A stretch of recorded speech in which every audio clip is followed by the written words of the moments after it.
Guys welcome to my channel educational boy. और guys आज की वीडियो में हम करने जा रहे हैं क्लास 9th के सब्जेक्ट सोशल साइंस का वर्कशीट नंबर 2 इन हिंदी मीडियम। तो गाइज़ आज की जो वर्कशीट है वो किस पे आई है? ग्लोब पे। तो बेसिकली ग्लोब के बारे में हम सब जानते हैं ग्लोब क्या होता है। दोस्तों ग्लोब जो होता है हमारी जो वर्ल्ड है, वर्ल्ड है हमारा अर्थ है। अर्थ में जो अर्थ का एक स्ट्रक्चर है, एक नमूना है, समझ लो उसका डेमो है। तो गाइस इसमें लिखा है कि ग्लोब पृथ्वी का लघु रूप में एक वास्तविक प्रतिरूप है, यानी उसका एक छोटा रूप है जिसमें उसके बारे में सारी वास्तविकता है, यानी कि वो कैसा है, इसमें कौन कौन से देश हैं, कौन कौन से महासागर हैं। तो गाइस और दूसरी बात ये कह रखी है कि ग्लोब विभिन्न आकार एवं प्रकार के हो सकते हैं, यानी ग्लोब का साइज बहुत ज़्यादा बड़ा भी हो सकता है और बहुत ज़्यादा छोटा भी हो सकता है। बड़े ग्लोब जो आसानी से एक स्थान से दूसरे स्थान नहीं ले जा सकते। गाइस आपने देखा होगा किसी किसी ऑडिटोरियम में बड़े बड़े ग्लोब होते हैं जिसे आप एक जगह से दूसरी जगह लेके नहीं जा सकते, और कहीं कुछ ग्लोब्स ऐसे होते हैं जिन्हें आप जेब में भर के भी ले जा सकते हैं, और जिन्हें हवाई भरी जा सकती है जो गुब्बारे के आकार के होते हैं। और इसमें लिखा गया है कि ग्लोब को पृथ्वी की तरह घुमाया भी जा सकता है।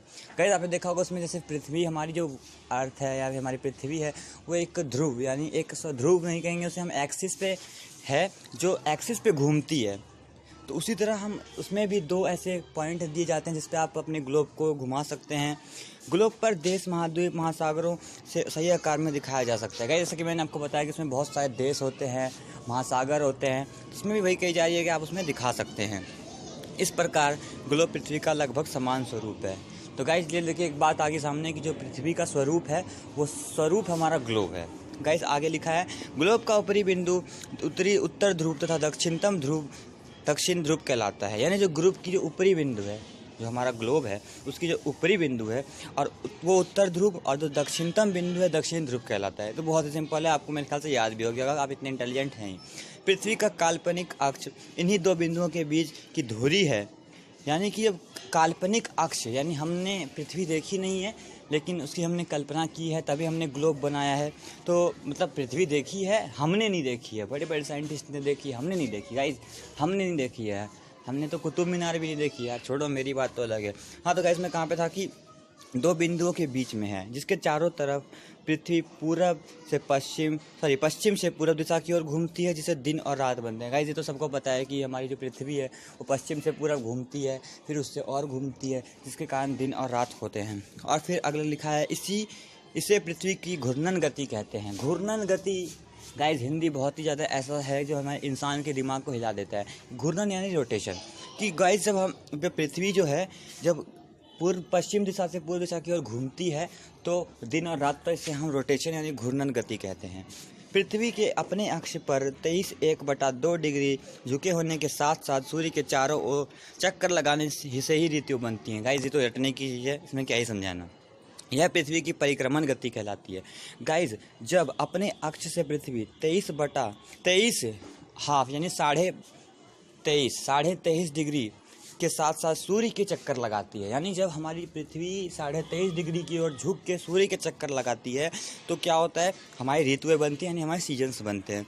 उसके बाद लिखा है इसमें 365 दिन और 6 घंटे एक साल लगता है। यानी कि गाइस अभी आप छोटी क्लास में 9th क्लास में, जब आप 11th क्लास में जाएंगे तो उसमें एक सोलर डे नाम का एक शब्द आएगा, यानी एक वर्ड आएगा, उसमें आपको पता चलेगा कि जो हमारा लूनार मंथ्स आएंगे, सोलर डे आएंगे, सोलर ईयर आएंगे, इस टाइप के वर्ड में आपको पता चल जाएगा कि कैसे क्या होता है। लेकिन आपको तो समझना है कि 365 दिन का एक चक्कर लगाती है, जिसके कारण हमारा रेवोल्यूशन होता है, हमारी ऋतुएं बनती हैं। गाइस इसके अतिरिक्त 6 घंटे 4 साल बाद एक दिन बनता है, और प्रत्येक चौथा वर्ष 366 दिन का होता है। गाइस हमको पता है, लीप ईयर के बारे में पता है, ठीक है, इसे लीप वर्ष कहते हैं। हाँ पता है हमें भाई। ग्लोब पर अक्षांश और देशांतर नामक काल्पनिक रेखाएं भी हैं। गाइस अक्षांश और देशांतर नाम की दो रेखाएं होती हैं जो हमने कल्पना के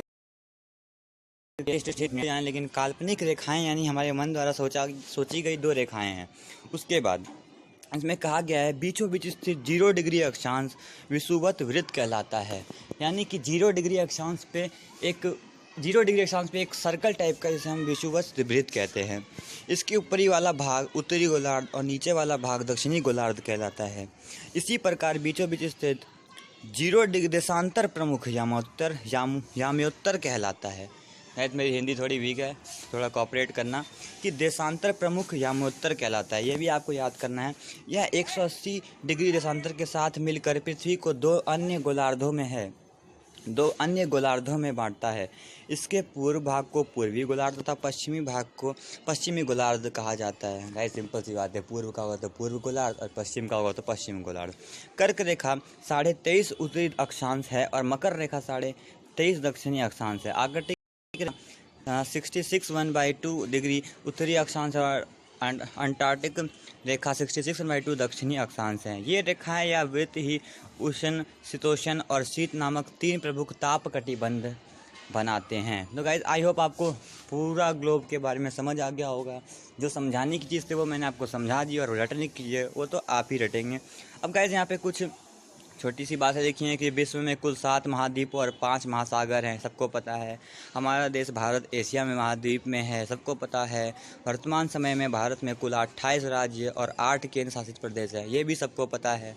तो गाइज़ अब चलते हैं अपने क्वेश्चंस की ओर। क्वेश्चन गाइज़ बहुत ईजी हैं। सबसे पहला क्वेश्चन है, ग्लोब और मानचित्र में क्या अंतर होते हैं? टेंशन नॉट गाइज़, क्वेश्चन के बाद आपको आंसर आपकी स्क्रीन पर मिलेंगे। दूसरा, एक ग्लोब का चित्र बनाकर उसमें दोनों ध्रुव और चारों गोलार्धों को अंकित करके नाम लिखिए। गाइस आपने अभी ऊपर देखा कि गोलार्ध के नाम दे रखे थे, ध्रुवों के नाम देखे थे, तो एक नॉर्मल सी ड्राइंग बना के इसमें आपको ये सब भरना है। तीसरा क्वेश्चन, पृथ्वी की घूर्णन और परिक्रमण गतियों में क्या अंतर है? गाइस रेवोल्यूशन और रोटेशन के बारे में बता रखा है। प्रमुख ताप कटिबंधों को चित्र द्वारा दर्शाइए। ताप कटिबंध, अभी आपको आंसर मिलेगा, आप देख के लिख लेना और अच्छे से समझ लेना। रिक्त स्थान भरिए, बहुत ही ईजी है, तब भी आपको आंसर मिल जाएगा। पृथ्वी पर स्थित प्रमुख महाद्वीप और महासागरों को विश्व में मानचित्र की सहायता से ढूंढ कर लिखिए। तो गाइज ऐसी है ना, 2 रुपये खर्च कर लेना, एक मानचित्र ले आना, वर्ल्ड मैप ले आना, अच्छा सा उसमें भर के, और महाद्वीप महासागर यानी आप अपने ओशियन और कॉन्टिनेंट लिख लेना और दिक्कत ही ख़त्म करना। तो गाइस अब चलते हैं आंसर की ओर। तो मैं अपने आंसर आपके स्क्रीन पे अभी डालता हूँ।